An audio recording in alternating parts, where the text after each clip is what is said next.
बहुत ही अच्छी बात है अपने पेरेंट्स को और भाई को कांग्रेस करना। Thanks ma'am.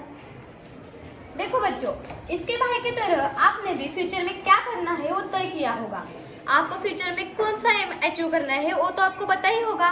तो बताओ तो मुझे कौन कौन क्या क्या बनना चाहता है। मैम, मैं बड़ी होकर एक बिजनेस वुमन बनना चाहती हूँ। मैं अपना बिजनेस क्लॉथ इंडस्ट्री में एक बड़े शहर जैसे पुणे में खड़ा करना चाहती हूँ।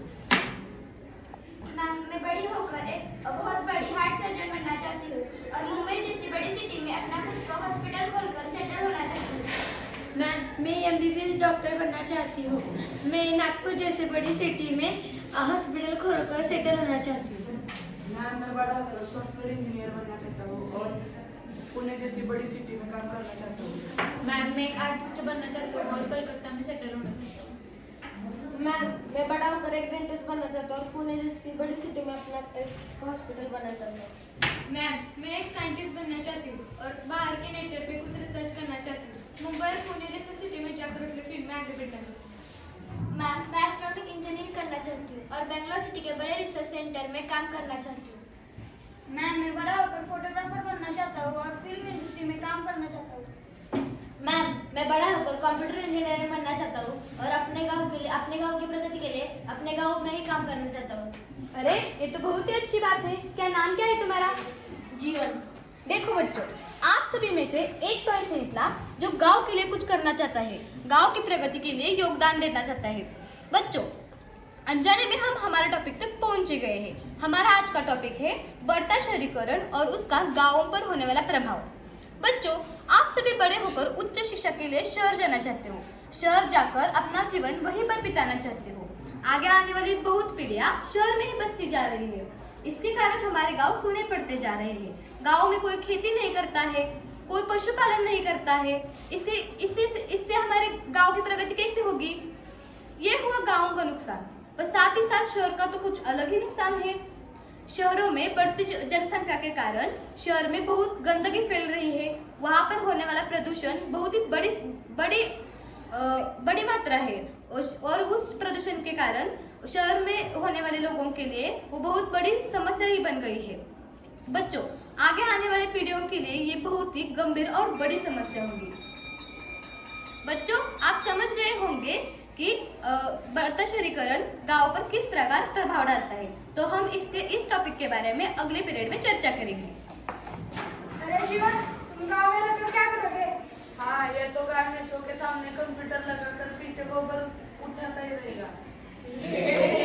तुम सभी क्या कह रहे हो? उसका कहना बिल्कुल सही है। तुम सिर्फ खुद का स्वार्थ देख रहे हो। मेरे जाने दो, मैं भी यहाँ पर गाँव में रहकर चलो जाने दो।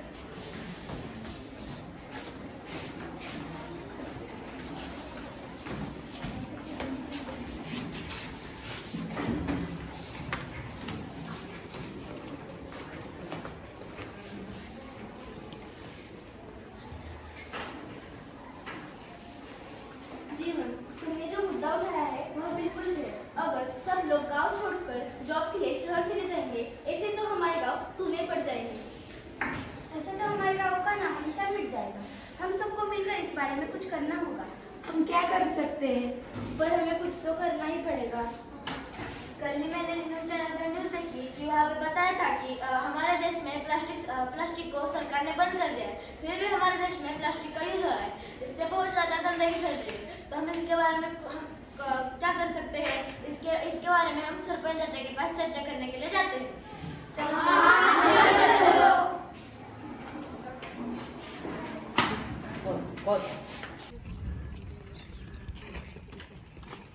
नमस्ते सरपंच काका।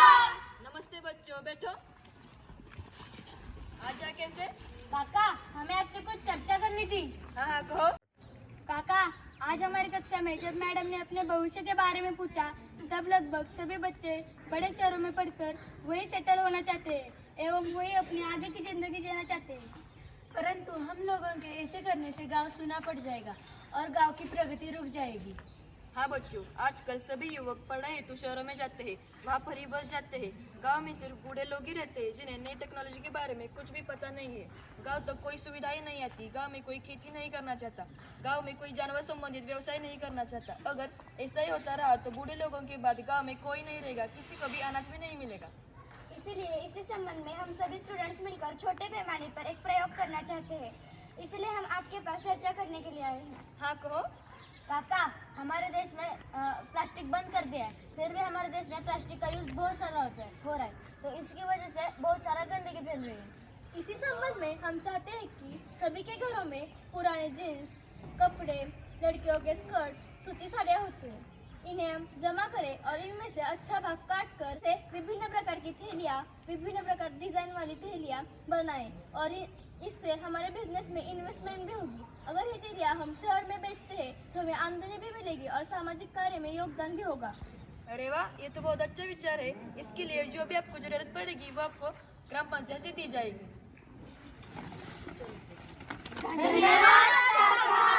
अब हम हमारा काम शुरू करते हैं। चलो।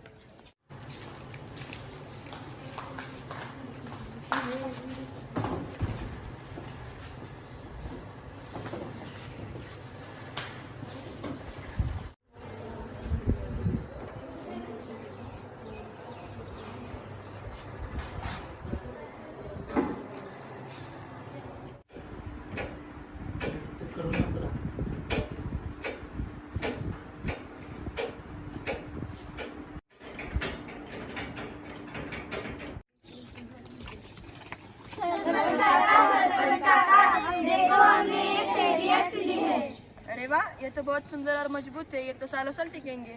सरपंच काका, अब हम ऐसे हर प्रकार की 20-20 थैली सिरकर शहरों में बेचेंगे।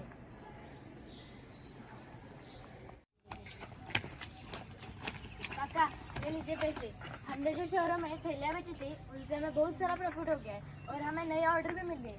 जो नए ऑर्डर है ना, इन पैसों से हम उन ऑर्डर पूरी करेंगे। सच में बच्चों, तुम लोगों ने कमाल कर दिया। मुझे सब पर गर्व है। हाँ काका, यदि इसी तरह हर स्टूडेंट अपनी पढ़ाई पूरी करके गांव के लिए काम करे तो गांव की उन्नति होगी। जैसे इंजीनियर अपने गांव के विकास कार्य में मदद करे और सीए अपने गांव के लोगों को फाइनेंस के लिए गाइड करे और डॉक्टर अपने आजू बाजू के गांव के लोगों को इलाज कर सके। इसी तरह हम हमारे गांव के लिए बहुत कुछ कर सकते हैं। जैसे हम हमारे गांव में शहरों की तरह छोटे मल्टीप्लेक्स बना सकते हैं जिसमें बच्चों के खेलने के लिए छोटी छोटी जगह हो, छोटे छोटे मॉल बनाए जाए, कई छोटी बड़ी प्रकार की दुकानें हो, लेडीज मेंस पार्लर हो, MSc IT क्लासेस हो। इसी तरह हमारे गाँव को तो फायदा होगा ही, साथ में हमारे आसपास के गाँवों को भी फायदा होगा, जिससे हमारे गाँव को बहुत बड़ी मात्रा में आमदनी भी मिलेगी। इसी प्रकार विकास करके हम अपने सपनों का भारत निर्माण कर सकते हैं।